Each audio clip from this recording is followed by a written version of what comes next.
গজেন্দ্র সম্বন্ধে কিছু বলার চেষ্টা করছি। না, গন্ধর্বলোকে হু নামক রাজা ছিলেন। হু তার স্ত্রীগণ সহ সরোবরে জল ক্রীড়া করার সময় স্নানরত দেবল ঋষির পা আকর্ষণ করেন। দেবল ঋষিকে হু রাজা দেবল ঋষির পা আকর্ষণ করেন। তার ফলে ঋষি অত্যন্ত ক্ষুব্ধ হয়ে তাকে তৎক্ষণাৎ কুমির হওয়ার অভিশাপ দিয়েছিলেন। হু রাজা ছিল গন্ধর্বলোকে, তোর দেবল ঋষির অভিশাপে সে কুমির হয়েছিল। এইভাবে অভিশপ্ত হয়ে রাজা হু অত্যন্ত দুঃখিত হন। হু রাজা, আরে আমি এটা কি ভুল করলাম, আমাকে কুমির হতে হবে, এবং ঋষির কাছে ভিক্ষা করেন। দেবল ঋষি তখন তাকে আশীর্বাদ করেন যে ভগবান কর্তৃক গজেন্দ্র মোক্ষণের সময় তিনি মুক্ত হবেন, একথা বললেন। তাই নারায়ণ হস্তে নিহত হয়ে সেই কুমির উদ্ধার লাভ করবে। দেবল ঋষি এই আশীর্বাদটুকু দিলেন। গজেন্দ্র যখন ভগবানের কৃপায় বৈকুণ্ঠ ভগবত পার্শ্বতত্ত্ব লাভ করেন, তখন তিনি ভগবানের মতো চতুর্ভুজ রূপ প্রাপ্ত হয়েছিলেন। কখন? যখন বৈকুণ্ঠ ধাম গজেন্দ্র গেছিলেন। একে বলা হয় সারূপ্য মুক্তি, অর্থাৎ ঠিক নারায়ণের মতো চিন্ময় দেওয়া প্রাপ্ত হওয়ার মুক্তি। গজেন্দ্র তার পূর্বজন্ম ছিলেন ভগবান বিষ্ণু এক মহান ভক্ত। কেন যে গজেন্দ্র ভগবানের গজেন্দ্র আর কুমিরের লড়াই হয়েছিল, সে কথাটা এখানে যেটা অভিশপ্ত, দুজনেই অভিশপ্ত প্রাপ্ত হয়েছিল, সেই জন্য দুজনেই এই ফাঁদে পড়েছিল। তার নাম ছিল ইন্দ্রদমুন্ন, গজেন্দ্রের নাম ছিল ইন্দ্রদমুন্ন, এবং তিনি ছিলেন তামিল দেশের রাজা। ইন্দ্রদমুন্ন তামিল দেশের রাজা ছিল। বৈদিক প্রথানুসারে রাজা গৃহস্থ জীবন থেকে অবসর গ্রহণ করে মলয়াচল পর্বতে একটি ছোট্ট কুটির নির্মাণ করেন। ইন্দ্রদমুন্ন রাজা সে ভগবানের নাম করার জন্য একটি মলয়াচল পর্বতে একটি ছোট্ট কুটির নির্মাণ করেন। সেইখানে ভগবানের ধ্যানে মগ্ন ছিলেন এবং ভগবানের আরাধনা করতে থাকেন। এক সময় অগস্ত্য ঋষি তাঁর বহু শিষ্য সহ মহারাজ ইন্দ্রদমুন আশ্রমে আসেন। সেখানে ভালো করে কুটির বানিয়েছেন, ভোজন সাধন করছেন। কিন্তু হঠাৎ একদিন অগস্ত্য ঋষি এসে ইন্দ্রদমুন আশ্রমে আসেন। কিন্তু রাজা যেহেতু ভগবানের ধ্যান মগ্ন ছিলেন, রাজা এখানে ধ্যান করছেন ভগবানের, হরে কৃষ্ণ কৃষ্ণ কৃষ্ণ হরে হরে, হরে রাম রাম রাম হরে, ধ্যান করছেন। কিন্তু রাজা অগস্ত্য ঋষিকে যথাযথভাবে অভ্যর্থনা করতে পারেন। অগস্ত্য ঋষি এসছেন, তার যে রাজার যে চেলা ছিল ওরা একটু সেবা করেছে, তাতে কিন্তু অগস্ত্য মুনি প্রসন্ন হননি। তার জন্য অগস্ত্য মুনি ক্ষুব্ধ হয়ে রাজাকে একটি স্থূলবুদ্ধি হস্তি হওয়ার অভিশাপ দেন। স্থূলবুদ্ধি একদম কম, হস্তির হওয়ার অভিশাপ দেন।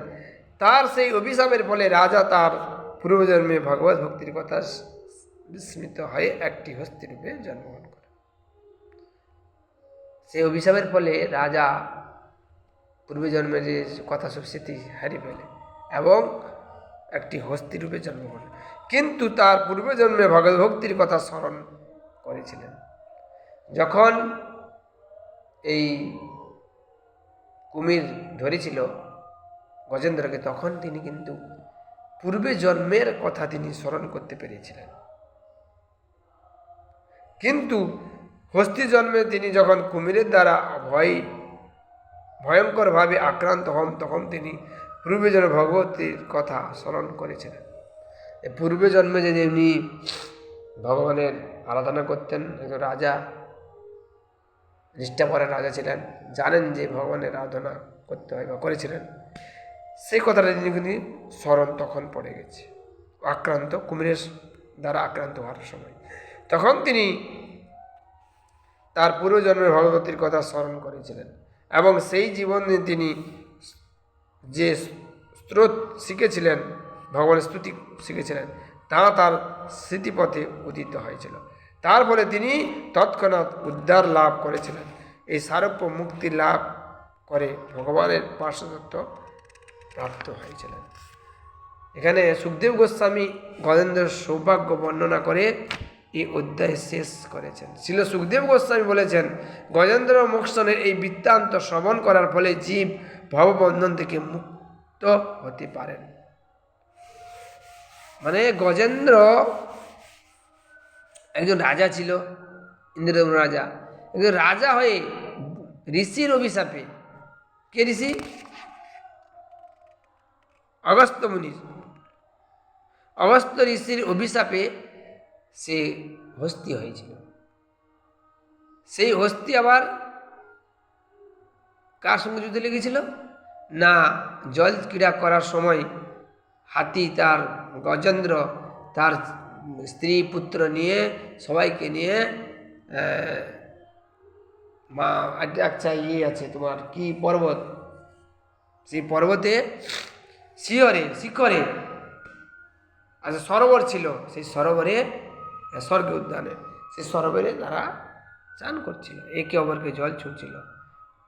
কিন্তু হঠাৎ কুমির এসে তার পায়ে কামড়ে ধরে।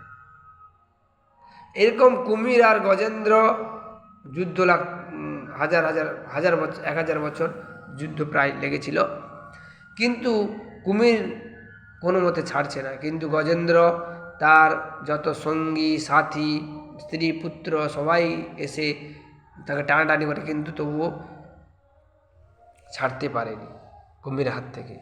তখন গজেন্দ্র বলে, এই জগতে স্ত্রী পুত্র কেউ আমাকে রক্ষা করতে পারলো না, বা কেউ পারবে না, দেবতারা কেউ পারবে না, একমাত্র ভগবান শ্রীহরি। তার জানে সে পূর্বে জন্মে দেবেন্দ্র রাজা ছিল, ভগবানের ধ্যান করত, ঋষির অভিশাপে যে সে হাতি হয়ে গেছে, কিন্তু তার পূর্বে জন্মের কথা তখন স্মরণ করেছে। তখন কি করেছে, ভগবানের স্তুতি করতে থাকে, স্তুতি করেছে। স্তুতি করার সাথে সাথে এরকম ভগবানের স্তুতি আছে,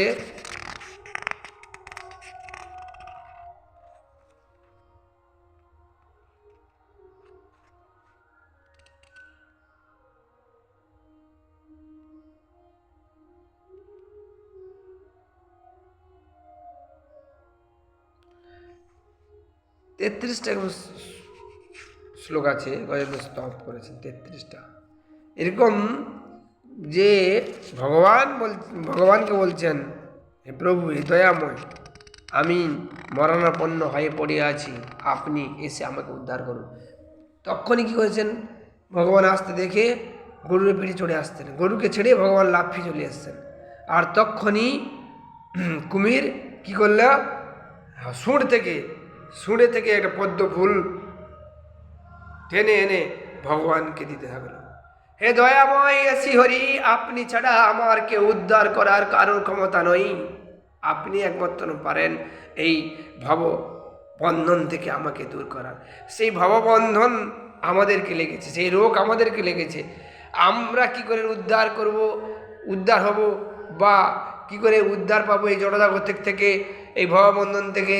সেই প্রভু দয়াময়, সেই ঈশ্বরকে, সেই ভগবানকে, সেই রাধা মাধব, সেই পঞ্চতত্ত্ব নরসিংহদেব, জগন্নাথ, বলদেব, সমুদ্র, মহারানী, সবাইকে আমরা নৃসিংহদেবকে, ভগবানকে এবং তুলসী মহারানীকে बोल बंदे हरि हरि बोल श्री प्रभुपाद गुरु महाराज की जय जय जय गौर बंदे हरि हरि बोल हरि हरि बोल हरि हरि जय जय श्री प्रभुपाद की जय।